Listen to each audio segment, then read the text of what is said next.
Welcome to Cryptid Crossroads 505. I'm Larry. And I'm Vince, Welcome to the show. where we talk all things cryptid, Sasquatch, aliens, hauntings. and anything paranormal you would like to share with us.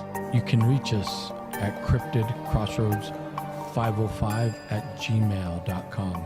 So settle in, open your mind, and enjoy the show.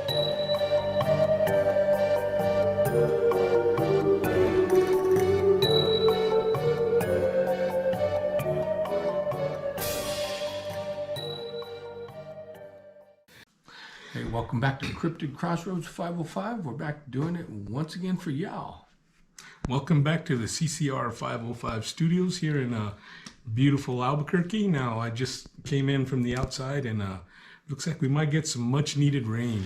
I hope so. We do need it. Yeah, we talked about this on a couple of our past episodes, how there's a lot of fires, so everything's shut down. We can't go to our spot. We can't go anywhere. No. Well, there's a few lakes open still, but nothing of interest to us. No.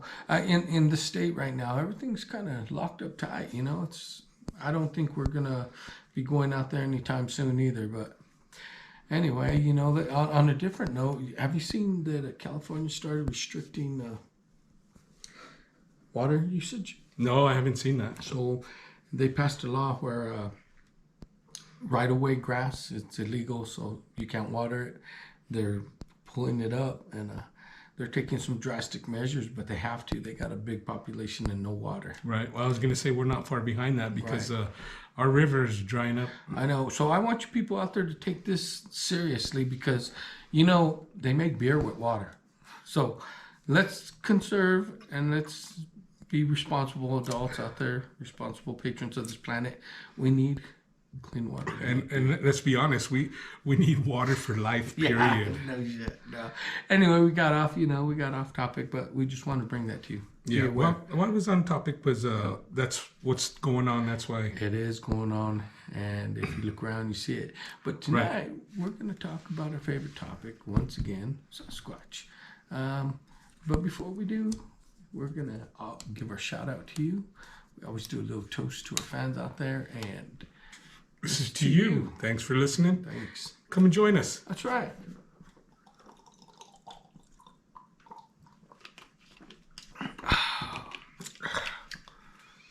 Ooh. Does it every time. That's what you call antifreeze.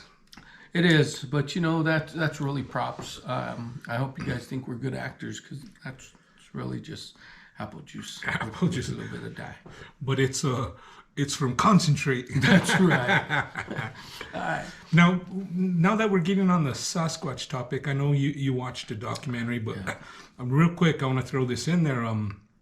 Some guys at work, now I don't know why they always ask me these questions, but they come up and they talk about, there's a lot of fires in the Southwest period. Right. And they ask me, what do you think's going on with the Sasquatch population? I said, well, they're pretty intelligent. I'm sure they've seen fire, so who knows? Where we go camping, there's no fire. It's more toward the Los Alamos area. Right. So they could be hunkered down there, or else they could have moved into Colorado.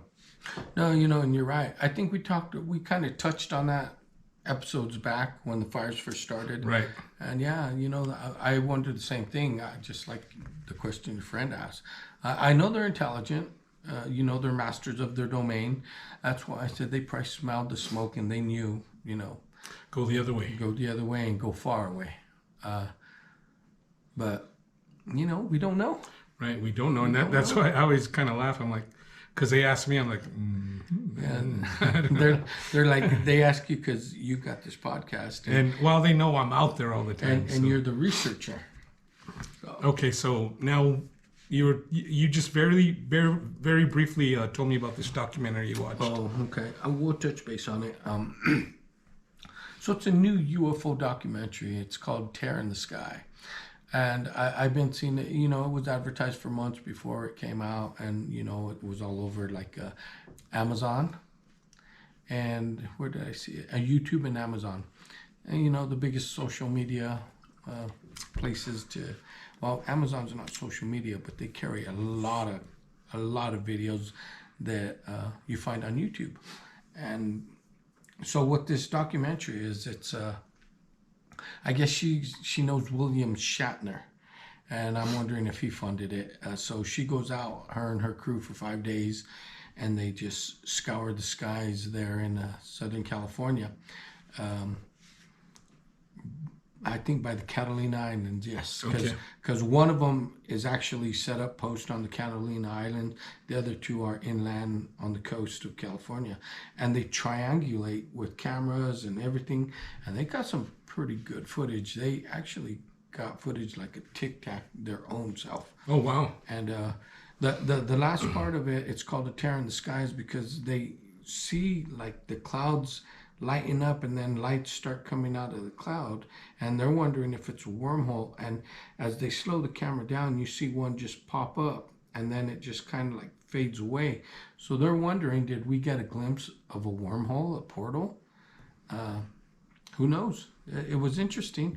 I'm not going to say that's what it was, but I'll tell you what, it caught my attention. Well, anyway, that's in a nutshell. And if you get a chance, check it out. And you said that's on Amazon? Amazon, YouTube. I'm going to have to check it out on YouTube because I don't have Amazon. Okay, yeah, you could rent it from YouTube, Amazon. Do you have, what streaming services do you have? The free ones. Okay, for movies. I don't. Do you have Voodoo? No. Okay, yeah. I don't believe in those little dolls in the pins. Pins. I know. The voodoo that you do.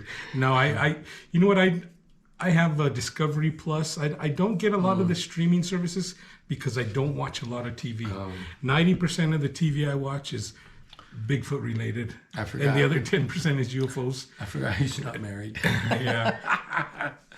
No, I just try and catch these because it keeps me up to date with what's going on out there. Do I watch a lot of TV? Maybe I do. Do I read? A lot. Yeah, and see, that's what I need to do, more reading. I already have the TV shelf. It's just, I don't know, I work a lot and I commute. I work out of town, so that on the work days, the TV don't even come on. Right, no, it's all good. Anyway, back to the Squatches. So, that was a quick summary of A Tear in the Sky. I suggest check it out.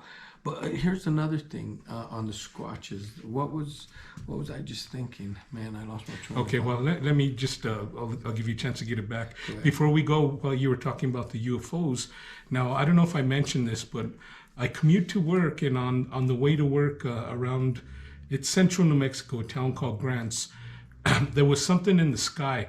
When we go to work in the morning, it's still dark. There was two lights real close together. Right. It was for over a week.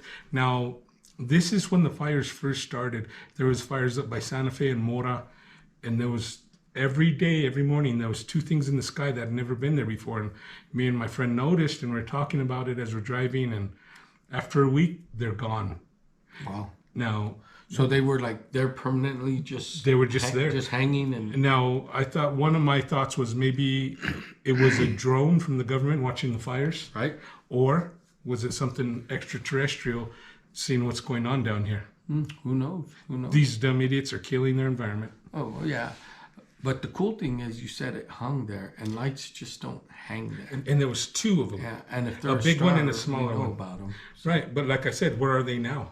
Well, if you said they're gone, then who knows? So, yeah. I mean, those are things, and is that a UAP? Yeah, it is, because we can't identify it. Right. We don't know what the hell it is. Right. Me and my friend, there's three of us at carpool. Me and my friend were talking about it, and the third guy, he's the biggest skeptic on everything. Oh, he says you could do anything with computers because we talk about the videos like we see and stuff. Tom, we tried to Photoshop you and make you look good, but it still didn't work. Yeah. No, but anyway, I know what I was thinking of. So out of the blue, I was on my because I have a little computer I carry with me everywhere. And I was just scrolling, looking through Sasquatch, Bigfoot. I stumbled across a page that was talking about the Nephilim, and it brought my interest back because we've talked about the Nephilim before. But this book, I took, like the first 2 chapters that Amazon offers you, and it's about the Nephilim and civilization. It goes back further than the Bible, and through these writings, this guy that spent his life looking at, all the cuneiform and all the imagery and everything, and he kind of gives a chronological time frame of like the Nephilim and from the fall, and it's a deep read. You can't just zoom through it. You got to pay attention to what he's saying. So it's going to be a slower read, but it caught my attention. That being said, there's always been said that the Squatches are Nephilim. Some people believe that. Right. And we've talked about it, and I don't believe that. I don't, but I can't dismiss it totally because we don't know enough. Well, now, the reason a lot of people associate them with the Nephilim is because of some of the abilities, like let's say they disappear or whatever. Cloak. Right. I mean, it does, but I have my personal thoughts. I'm like, because Nephilim, I get it. People see the size of these things and they're like, oh my God, that was a giant. They want to associate it with Nephilim, and like you said, because of the supernatural powers that some people say it are, but are they really? I don't know. But okay, now if we look back to Expedition Bigfoot, I think it was the second series, or what is it? What's the word? Series? But episode. Not the second episode, the second season. Okay, do you remember when they found that hand in the rock? Yeah. 6 fingers. Yeah. Okay, now everything I've ever seen associated with the Bigfoot is 5 fingers, 5 toes. But that one was 6, so that may have been Nephilim. But that's why one of the things that I don't believe, one of the reasons I don't believe Bigfoot is Nephilim, because they have 5 digits. Well, not only that, all the Nephilim people said that they've encountered, that they know are Nephilim, they had the double row teeth. Right. Yeah, so they all did. And I've never heard that about a Bigfoot, but and there's people who've been close enough to see the teeth because they said they have like the blocky teeth. Yeah. Yeah, I know. So I just don't, we'll put that one to rest. We still may talk about it, but, I thought about it. And then after reading almost 2 chapters of this book, I said, no, these creatures can't be Nephilim, because he takes history and he's trying to make theological studying, like theology and archaeology, and he's just trying to make it an easy read, which is tough. Right. But he does a good job of it, and that's why I'm like, you still gotta pay attention, because it is archaeology and history and chronological dates. Right. And I'm glad you said that, because when I read these kind of books, they're never an easy read for me. no, I mean, there's a lot of backtracking. They'll say, oh, wait, who was that guy? right. And you know what? And truthfully, that's what studying is. Yeah. You don't read a book one time through and I know it all. Right. You reference it, and that's why you have reference pages and whatnot. Right. Now the Bigfoot being associated with Nephilim, I've also heard it associated with Neanderthal. And now I would lean more toward that than Nephilim. I would also. Just because there are just so many similarities. People say no, this and that, but we don't know. We don't know. They say the Neanderthal died out. We don't know. They're finding creatures every day that they thought died out thousands of years ago. They're extinct, so we don't know. But you know what? That was one of the theories I was leaning to, like from the early days. I was thinking, if they're so human, and we split, maybe they are Neanderthal.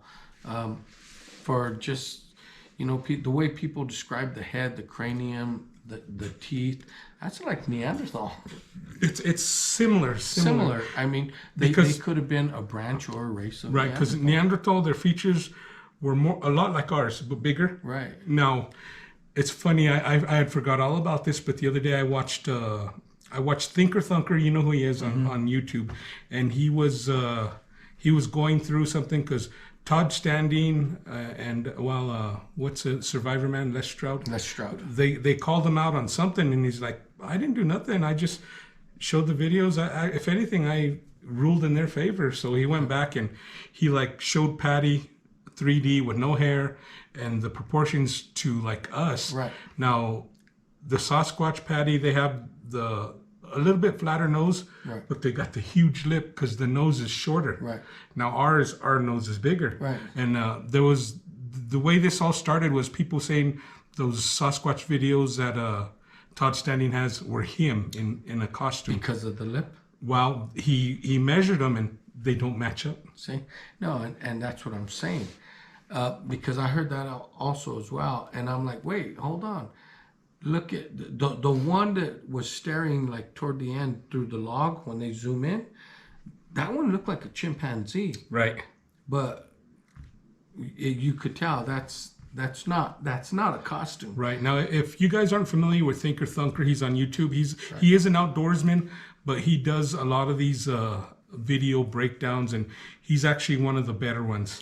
He is. And when we mention books, people, places, or things, we don't get paid to push it out. No. We just want you to be informed like we are. Right. And that's why we're here. Right. And I mean, if these people write the book, if I buy it, then I give them credit for what they've done, their research. And, that's why I say we don't steer you in no direction. You make your own. Right. But way. make no mistake, if we see a documentary and some other stuff and it's bullshit. We'll call it. We'll call it. Well, like my niece says, I was in Gallup last week, and I have a niece that's in 5th. She's just going to 6th grade, and she said, "That's sus. That's sus." I'm like, "What are you talking about? You know how these kids have a language?" She goes, "That's short for suspect. That's sus." So I'm like, "Okay." So some of this stuff is sus. Oh, yeah. These young kids are saying that's suspect. I didn't even use that word till I was like in high school. That's suspect. Well, to me, that was a bad word because that means they're accusing me of a crime. I'm a suspect. Right. No. That's basically what it is. It's you're like, when you say that's suspect, you're like, that ain't right. Something's wrong. Right. Oh my God, that's funny. Yeah. How do we get off track? We just hope you like it. Yeah. Well, it's a podcast. We're here to talk about what we like, and we're here to entertain you. But we do get off track, but it all ties in. It does. We bring it back. Yeah. We do. Anyway, back to that. That's one of my biggest reasons why I don't think Squatches are Nephilim, because, like we said, the digits, the teeth, everything. Right. Now, just a little fun fact for you. Now, I carpool. If you're familiar with New Mexico, I work north of Grants, New Mexico. I carpool all the way to Laguna. I have a friend there. He's Laguna. He's been on this podcast before talking about Shadow Man and stuff. Now, there's a place called Siama, right before you get to Laguna. Right. Now, he has family all over there because he's from the area. His wife has family. Now, it's like what we call high desert. There's not a whole lot of trees, but there are some trees.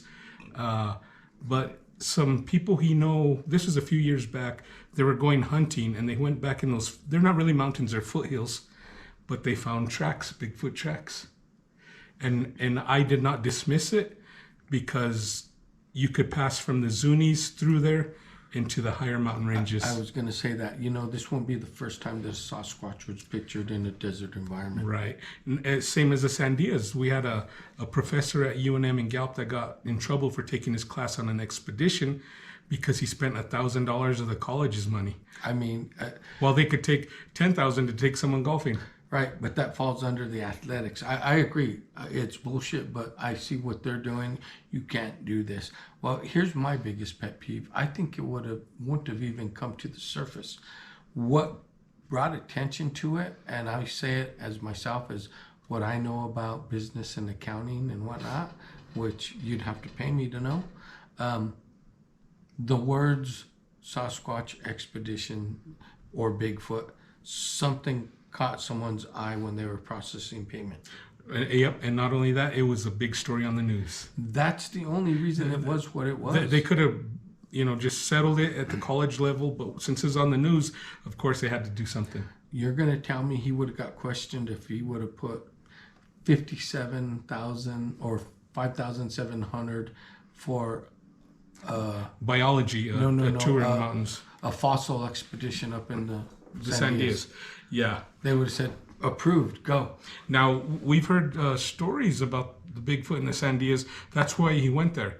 And on the Albuquerque side, I was like, I don't know, I don't see it. But I've hiked up there, and the higher you get, it does get a little thicker. Right. And it's funny because when I hiked up there, I don't know if it was before or after my encounter, but I did hear stuff because I was way up there on the trail by myself, and I heard tick, tick, tick like that. And I was like, nah, not here. But we went for a ride around the backside of the mountain, and it's thicker. But the only problem is there's no camping, everything. There's no access. No. Well, because people live there, and those roads are just roads to get them home. And there's a lot of like, you can't go on the property. Right. And I get it. That mountain's, it's, they buy it to live and kind of preserve it. But, there are no camping sites there. You can drive to the tram, you can drive through it. Right. And if you come to some of these roads, they're going to end paved because that's where the people stop. And it turns into dirt. You could take it, you'll get to maybe Santa Fe or somewhere, but it's going to be a rough ride and a slow ride. Right. And also, we've heard stories from credible people, even our own father. Right. Actually, I didn't hear it firsthand. My mom told me years after. But the Continental Divide area. You're right. Now, that has the most trees because it's like the highest point on I-40 in New Mexico. Right. And you know why they call it the Continental Divide, right?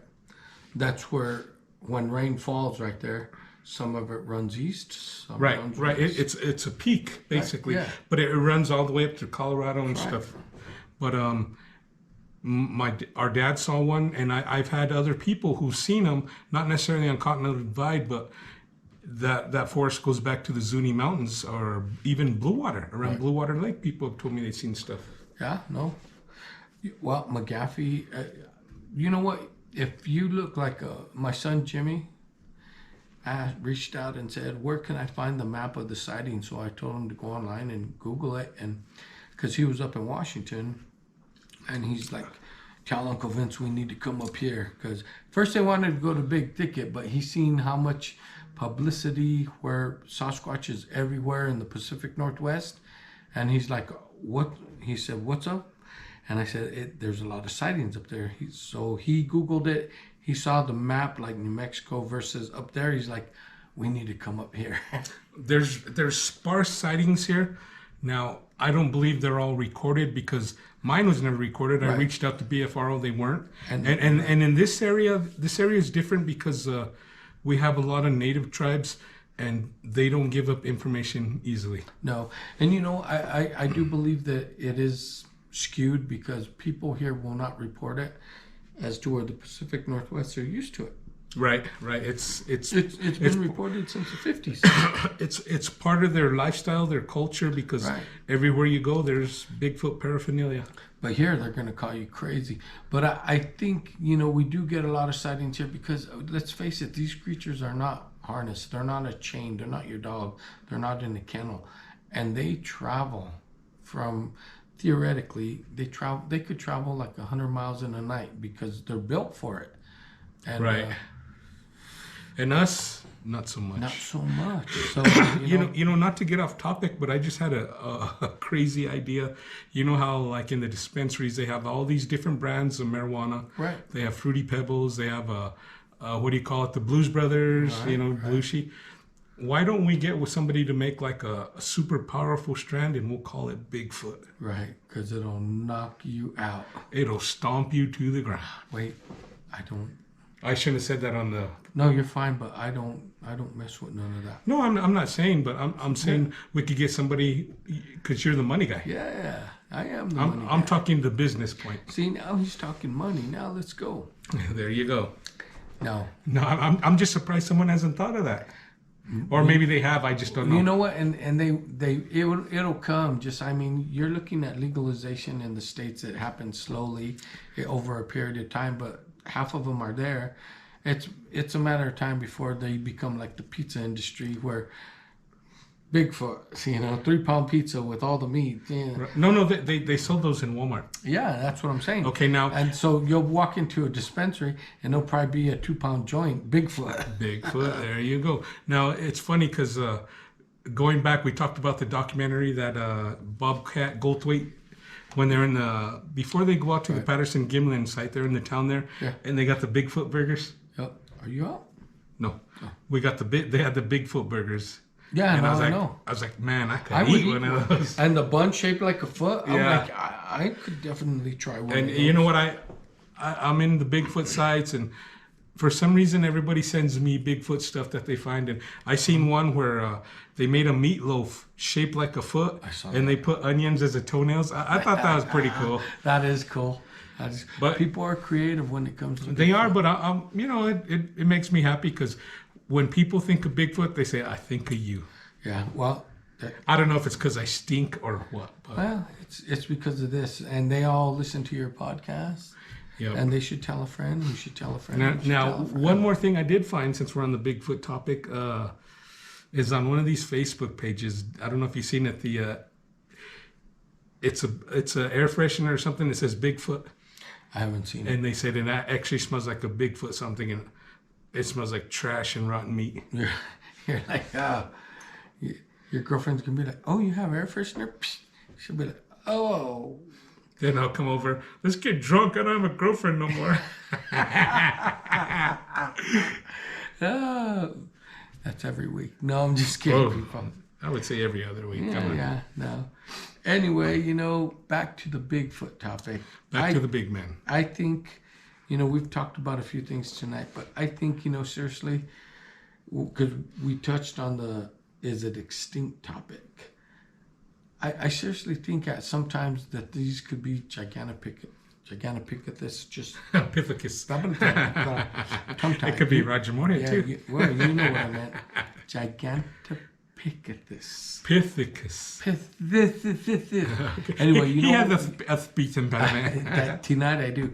Anyway, you know what we're talking about. Neanderthal. Why can't that ape survive? Right. And that's just it. We don't know. And there's I know there's some people who are out in the field, like Maria, like she was with the chimps, but I think the majority of these people, they're just sitting on a desk. They're going by sightings or stuff they receive.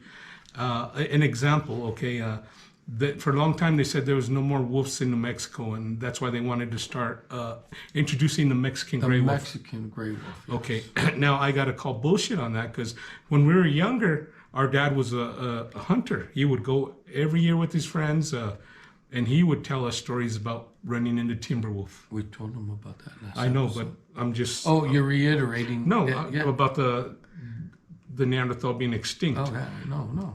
I mean, I'm true. just saying, if they thought there were no wolves and there were, why couldn't there be? And that's a good example because... And I believe that an animal will adapt to its environment, and maybe that's why they got hairier. Now, I don't want to bust the bubble, but... Just like cooking an egg? Yeah, so you've been watching all the episodes of Expedition Bigfoot, right? I don't know if it's the one I just watched or one back. Should I bust it? Bust it, because I'm going to watch it anyway. And there's So- nothing on there that could surprise me. So there's good footage of one caught up, and it was like 1,000 pounds. It's about 30 feet up in a tree. And it's not them. It was brought to them by a mother and her daughter. They were walking on a trail, and the daughter's just like froze in fear, and the mom, wasn't paying attention. She looked up and she's like, where are they? She turned around and they're both startled in fear, just looking at something that she can't see. So when she turns around, and one of the daughters, she actually filmed it, and it's not blurry film. And she said, do you see it, Mom? Do you see it? Do you see it? See it right there?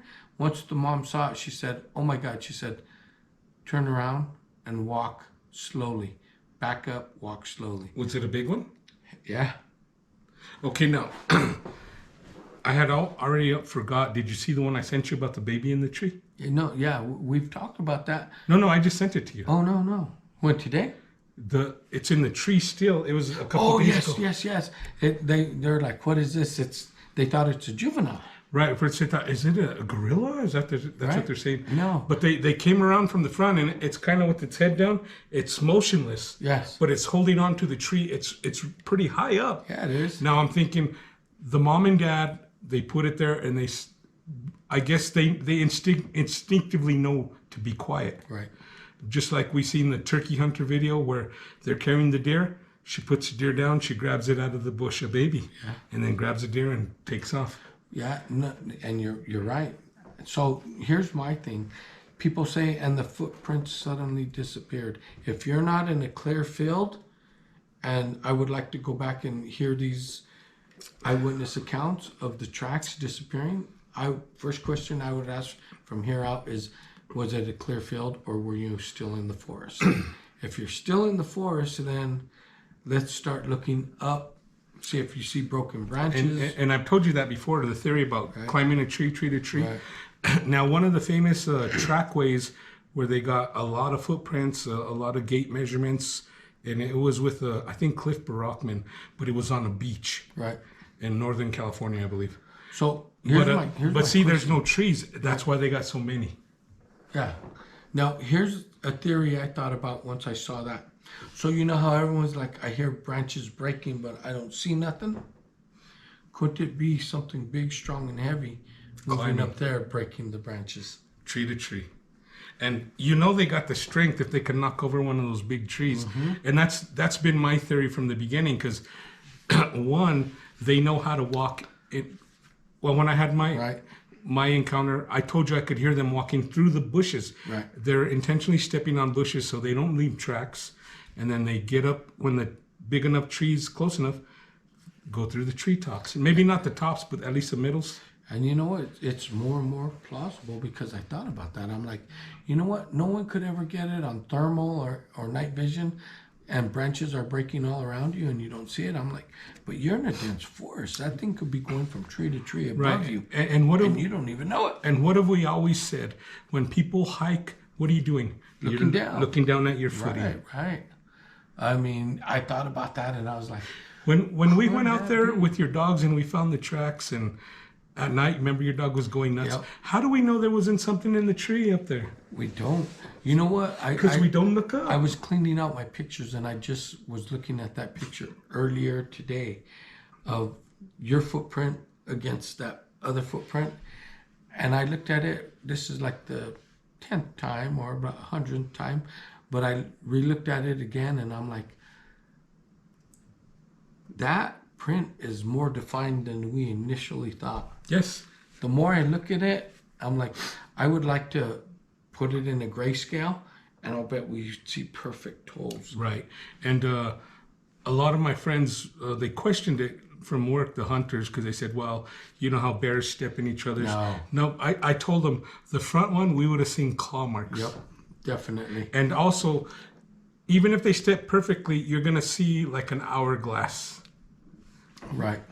But, but... No, this, even the shape, as I looked at it, I'm like, we know that the snow was melting, and I truly believe that's why my dog zoomed over there. And there was 2 sets of tracks. I was like, damn. And that supports my story when there was 2 there. No, but I looked at it today and I was like, holy crap. That's funny you brought that up because I did look at it today.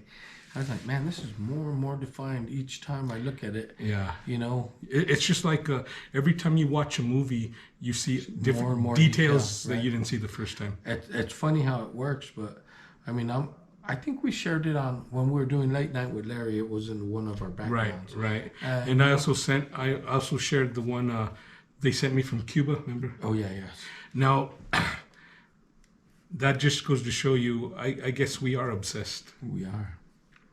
We are obsessed.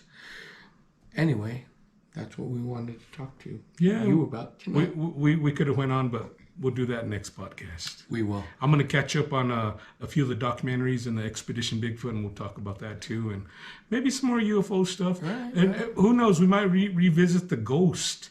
But right now, it's hard to, because it's squatching season. We got that on the brain. It's like we're like a dog wanting to go for a walk, waiting for everything to open up. Well, and that's so true because the forests are open, and you know they'd like to keep us out of our own public lands that we buy. Right. Bullshit. But you know it comes with its the fires, this and that. Right. We're not dummies. Yeah. No. I understand that it takes one idiot. And it wasn't even us. It was a controlled burn. And this idiot was the government. Yeah. Anyway. Well, you always know that, but one day we're gonna hit the lottery and we're gonna have a cabin up there and we're gonna do 24-hour surveillance, or That's right. or maybe one of you friends of the podcast could start a GoFundMe. That's right. So we're willing to do that for you. And if it makes enough money, we'll quit our job and we'll do it all day, every day For you. with the live camera feed. We're not saying we'll enjoy it, but we'll do it for you. Right. That's right. That's right. Anyway, thanks for listening.